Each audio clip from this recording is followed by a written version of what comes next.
BCom part third, subject है BST, lesson operating and financial leverage. पिछली class में मैंने क्वेश्चन नंबर 10 तक देख लिया था। क्वेश्चन नंबर 11 नंबर स्टार्ट कर रहे हैं। 11, एक कंपनी का चिट्ठा निम्नलिखित है। The following is the balance sheet of a company.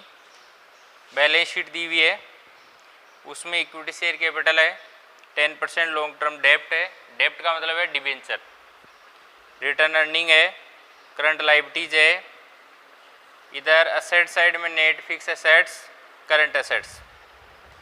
Company का कुल संपत्ति आवर्तन अनुपात 3 है। इंग्लिश में दिया हुआ the company total assets turnover ratio is 3। पिछली क्लास में अपने बीकॉम सेकेंड ईयर में भी एक रेशो का चैप्टर था, उसमें पढ़ा था अपन ने ये, और इस बार भी एक रेशो का चैप्टर है, उसमें भी अपन ये चीज़ पढ़ेंगे। तो टोटल एसेट्स टर्नओवर रेशो का फॉर्मूला आपको याद होगा। टर्नओवर वाले जो फॉर्मूले आते हैं उनमें अपने सेल्स ऊपर आती है, ठीक है। तो सेल्स बटा टोटल एसेट्स, क्या फॉर्मूला होगा? टोटल एसेट्स टर्नओवर रेशो का फॉर्मूला क्या होगा? सेल्स बटा टोटल एसेट्स।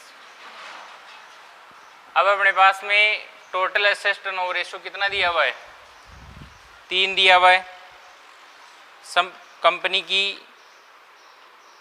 कंपनी का कुल संपत्ति आवर्तन अनुपात 3 है, तो टोटल एसेट टर्नओवर रेशो कितना है? 3 है। टोटल एसेट्स, एसेट साइड में 2 चीज़ है, एक तो नेट फिक्स एसेट्स और एक करंट एसेट्स, तो दोनों का टोटल हो गया 1,50,000 प्लस 50,000, कितने हो गए? 2 लाख। तो टोटल एसेट्स कितनी हो गई? 2 लाख। इसको अपन क्रॉस मल्टीप्लाई कर देंगे, जैसे 1 को सेल्स से गुणा करेंगे तो सेल्स आ गया, 3 को 2 लाख से गुणा करेंगे 6 लाख आ गया, मतलब अपनी सेल्स कितनी आ गई? 6 लाख आ गई। अब ये सेल्स अपन ने 6 लाख लिख दी। अब आगे क्या लिखा हुआ है देखो क्वेश्चन में, कि इसकी स्थिर परिचालन लागतें 1 लाख रुपए, मतलब फिक्स कॉस्ट 1 लाख है। स्थिर मतलब फिक्स कॉस्ट कितनी है? 1 लाख। तथा परिवर्तनशील लागतों का बिक्री से अनुपात 40% है, मतलब वेरिएबल कॉस्ट सेल्स का 40% है। तो 6 लाख का 40% निकालेंगे ना, तो वेरिएबल कॉस्ट आ जाएगी 2,40,000। 6 लाख का 40%, 240। सेल्स में से वेरिएबल कॉस्ट घटाएंगे तो कंट्रीब्यूशन आएगा, कंट्रीब्यूशन को शॉर्टकट में कह सकते हैं सी। 6 लाख में से 2,40,000 घटाएंगे तो 3,60,000 आ गए।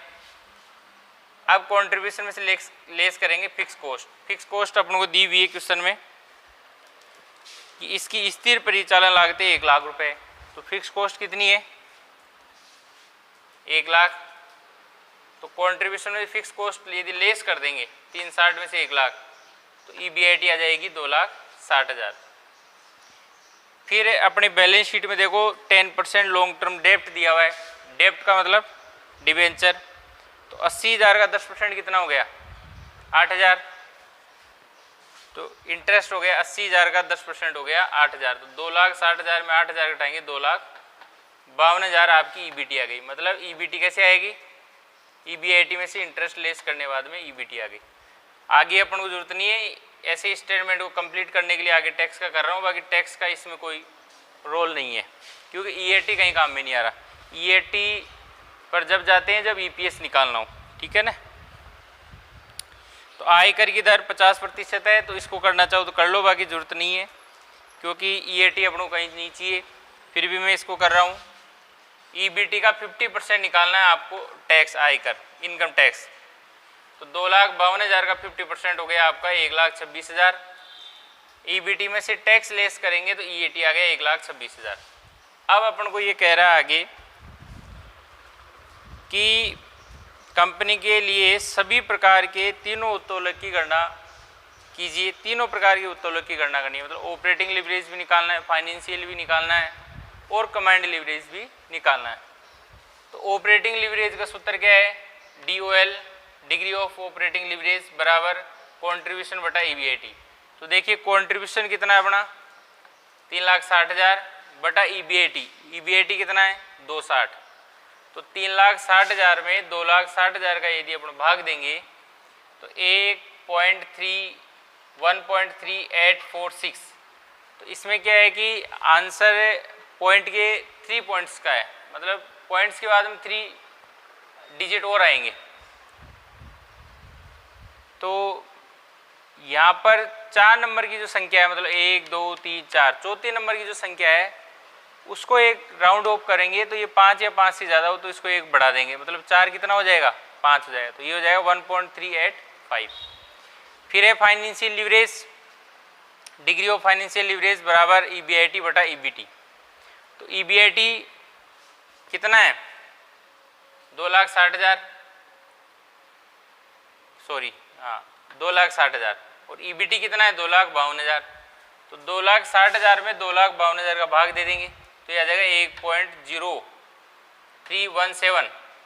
इसको या मतलब ये जो पॉइंट के बाद में 3 वाला डिजिट है इसको चौथे वाले डिजिट से राउंड ऑफ करना है, तो वो 5 या 5 से ज़्यादा है 7, तो एक क्या बन जाएगा 2 बन जाएगा, ठीक है, यानी 7 से 1 राउंड ऑफ होके 2 बन जाएगा, क्योंकि 7 5 या 5 से ज़्यादा है इसलिए 1 को 2 बना देंगे, तो ये हो गया 1.032। ये आपका फाइनेंशियल लीवरेज का आंसर आ गया। फिर है कमांड लीवरेज, ऑपरेटिंग लीवरेज और जो फाइनेंशियल लीवरेज मतलब DOL और DFL जो है उसको मल्टीप्लाई कर दो, तो इसका आंसर आया 1.385, 1.385 मल्टीप्लाई इसका आया DFL का 1.032,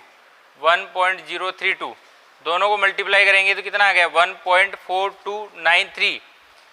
तो अब ये क्या है कि पॉइंट्स के बाद में जो 3 डिजिट रख रहे हैं, बाकी चौथा जो डिजिट है मतलब चौथी जो संख्या है पॉइंट्स के बाद में उसको राउंड ऑफ कर रहे हैं, उससे राउंड ऑफ कर रहे हैं, तो ये 5 से कम है तो ये 9 का 9 ही रह जाएगा, ठीक है। यदि ये मान लो 5 या 5 से ज़्यादा होता तो ये 10 का 0 हो जाता और फिर ये 3 हो जाता, इस तरह से बदल जाता।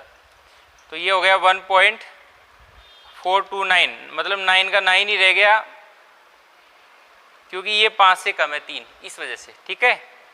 तो आपके समझ में आ गया होगा, बड़ा आसान है। इस क्वेश्चन में मेन चीज़ यही है कि आपकी सेल्स निकल जाए, और सेल्स निकालने के लिए आपको दे रखा है टोटल एसेट टर्नओवर रेशो का फॉर्मूला लिखना है आपको, ठीक है।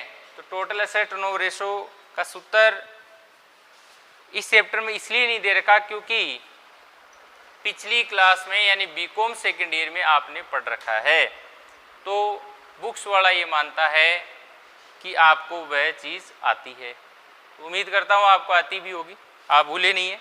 और फिर भी मान लीजिए आपकी भूलने की आदत है, भूल गए हो, तो पिछली साल की आपकी जो नोटबुक है या जो आपके पास में बुक्स जो है उसके अंदर आप देख सकते हैं मैनेजमेंट वाली जो बुक्स है एलिमेंट्स ऑफ फाइनेंशियल मैनेजमेंट, उसके अंदर आप EFM का जो सेकंड पेपर है उसमें आप रेशो वाले चैप्टर में देख सकते हैं टोटल एसेट टर्नओवर रेशो का फॉर्मूला जो है वो है, जैसे आते थे ना debtors turnover ratio, creditors turnover ratio, उसी में आता था total asset turnover ratio.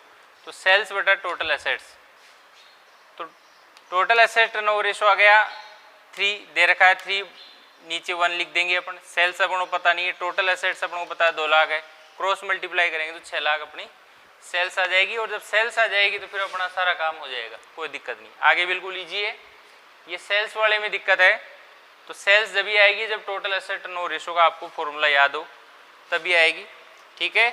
Next class में अपन नेक्स्ट क्वेश्चन देखते हैं, ठीक है। ओके, धन्यवाद।